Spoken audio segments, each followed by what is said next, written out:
Ontem a gente falava da importância da gente travar um debate de alto nível, né? Que tem muita gente que é laranja seca. A gente falava pessoas que você espreme e não sai suco. E a importância de pessoas discutirem os verdadeiros problemas do Brasil, sem paixão, assim, apaixonado pelo Brasil, mas sem a paixão de querer que as suas ideias vinguem. E citava até o exemplo do Marcos Lisboa, pelo artigo que ele tinha escrito na Folha de São Paulo, e que ele lembrou que o Brasil gasta muito, gasta mal, entre outras coisas, né? Cede aos grupos de pressão e não cuida de quem mais precisa, né? Não cuida de quem mais precisa. E quando a gente pega a pandemia, ela redesenhou a economia, ela mudou o jeito como as pessoas vivem, como elas passam o tempo, a forma de trabalho, de diversão, a noção de lazer, a noção de tempo mesmo. Quanto tempo dura uma hora, né? Uma hora pode durar uma barbaridade. A pandemia, ela também fez uma outra coisa, que ela reforçou essa desigualdade. Então as pessoas que mais precisam, ficou muito claro quem são, mas muito claro. Porque é nos lugares onde as pessoas que mais precisam moram que a pandemia atacou mais forte. Então é como se fosse um corante que ao tocar num determinado tecido muda a cor daquele pedaço, muda a cor daquele bairro, muda a cor daquela porção da cidade, do estado, do país. Então ela reforçou a desigualdade social, ela deu cor à desigualdade social, que sempre existiu, que está aí firme, um fosso social entre centro e periferia, entre as porções mais ricas e as porções mais pobres da cidade. Tem um estudo da ONU dizendo que 15 milhões de pessoas vão ser jogadas na pobreza só no Brasil, né? Então tem no Brasil as pessoas que podem ficar em casa e as que têm que sair, desde o começo da pandemia, tinham que sair no primeiro dia, não é que na primeira semana, né? O Brasil do carro, o Brasil do transporte coletivo, né? O Brasil do quarto próprio, não só do carro próprio, mas do quarto próprio. E o Brasil de um cômodo só, o Brasil da banda larga e o Brasil sem banda alguma. E nesse Brasil da desigualdade, nesse Brasil que já tem um cômodo, não tem banda, etc. e tal, é que chega a Covid, né? Então você tem esse reforço nas regiões onde o ônibus é pior, a infraestrutura é pior, a segurança é pior, a saúde é pior, tem menos emprego. E aí vem uma mortalidade mais alta, um número maior de casos e uma mortalidade mais alta. Não é um vírus com preconceito, um vírus com preferência por aqueles que mais podem e uma vontade de atingir aqueles que menos favorecidos. Não é nada disso. Mas isso é a nossa política pública. Então a nossa política pública é mais perversa do que o vírus nesse sentido, porque ela faz escolhas. O vírus não faz a escolha. No país desenhado do jeito que ele está desenhado, vai o vírus e faz o serviço sujo que os políticos não fazem, mas eles montam a estrutura para que isso aconteça. É uma barbaridade, é uma agressão.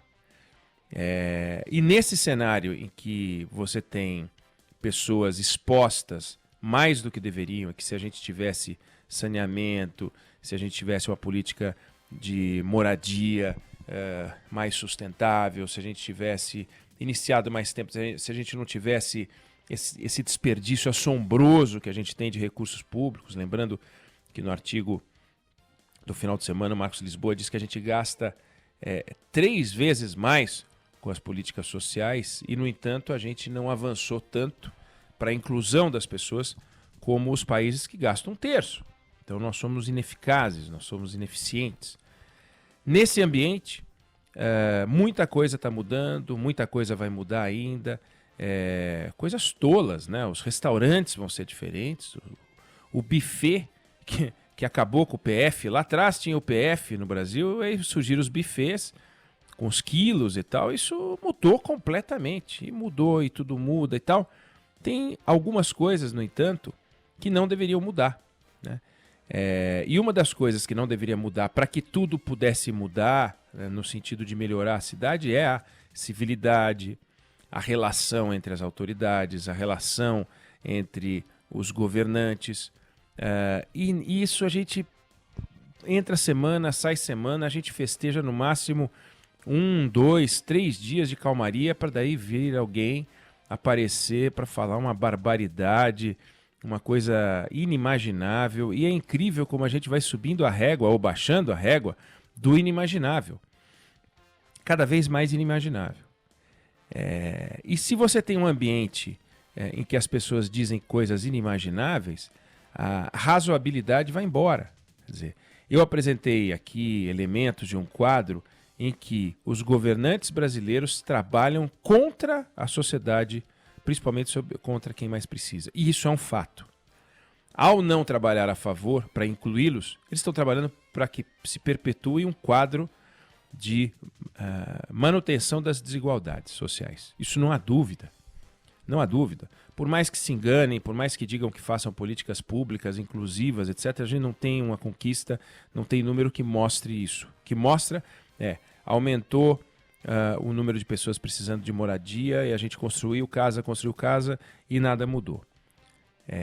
E se os governantes não conseguem se organizar, não conseguem sequer discutir de forma civilizada, como é que a gente vai conseguir sentar para falar em projeto nacional, como dizem alguns, falta um projeto nacional, o Brasil deveria ter um projeto nacional. A gente não consegue ter um projeto de convivência dos governantes. Então, no final de semana, a gente viu a cena absurda de um ministro do Supremo Tribunal Federal, Gilmar Mendes, dizendo que o Ministério da Saúde e os militares apoiam, são coniventes, etc., porque tem o ministro interino e porque tem alguns militares lá dentro, praticam um genocídio ao qualificar a política de combate à Covid-19. Genocídio, nós tratamos disso aqui. Genocídio é você exterminar um povo por ele ser aquele, por ele representar aquele grupo social, né? Genocídio é o que os nazistas fizeram na Segunda Guerra. Isso é genocídio. Genocídio a gente viu em Ruanda. Genocídio. Ele falou em genocídio. Os militares se insurgiram, se reagiram, soltaram uma nota dizendo que não tem o menor cabimento, inclusive explicando o que é genocídio. E a barbaridade dita pelo Gilmar, ela é uma barbaridade pelo conteúdo, por mais que a gente possa dizer, e dá para dizer, que o governo do presidente Bolsonaro na área da saúde está indo mal no combate à Covid-19, porque ele faz a propaganda errada, né? Ele, presidente, não é um bom exemplo. Ele defende o uso de medicamentos, não usa máscara, porque queria e insistiu, tanto insistiu que conseguiu fazer com que o Ministério da Saúde criasse um protocolo para poder difundir o remédio que ele, médico, né, formadíssimo, resolveu que funcionaria. Uma série de equívocos do Ministério da Saúde, o manuseio da informação, que depois eles corrigiram, mas durante um tempo tentaram brincar com os dados. O fato é que é uma barbaridade pelo conteúdo, porque apesar da gente poder fazer 1000 críticas, não dá para dizer que o presidente Bolsonaro ou que o Ministério da Saúde pratica uma política de extermínio. Isso é um absurdo. Mas é também uma barbaridade pela autoria. Quer dizer, se eu falo algo sobre o desempenho do Flamengo, isso não tem a menor importância. Se o Milton Neves fala algo sobre o desempenho do Flamengo, os flamenguistas se incomodam, né? A equipe técnica, os dirigentes ouvem, porque é uma referência sobre o esporte. Se o técnico do Flamengo fala sobre o time do Flamengo, tem outra importância. Quando o Gilmar Mendes, ministro do Supremo Tribunal Federal, se refere ao Ministério da Saúde e aos militares como praticantes, autores, gestores de uma política de extermínio de um povo, porque ele chamou de genocídio, pela autoria, ele está criando uma grande confusão institucional. Bem formado, inteligente, estudioso, dos mais bem informados daquele tribunal, ele está cometendo um equívoco muito grande ao criar uma confusão institucional. Por que não se cala? Como perguntar o rei da Espanha para o Chaves. Por que não se cala, né? Por que não se calam? Então, a colaboração entre os governantes, a colaboração entre as autoridades, a manutenção de um Estado numa relação institucional de um bom padrão, ajuda a gente a poder combater os males do Brasil num nível alto. Quando vem um negócio desse, que é pura agressão, qual é a diferença entre isso e tudo que o presidente Bolsonaro falou, o general Augusto Heleno falou e outros tantos, e que foram tão criticados pelas palavras duras e impróprias desferidas contra o Supremo Tribunal Federal? Então, isso para dizer o seguinte: nós temos uma grande questão, que é uma questão social, que ela aparece de várias formas e ela apareceu muito claramente na Covid, porque foram as principais vítimas. Essa questão social mostra claramente que existe um segmento da sociedade exposto e fragilizado, exposto e vulnerável, mais vulnerável.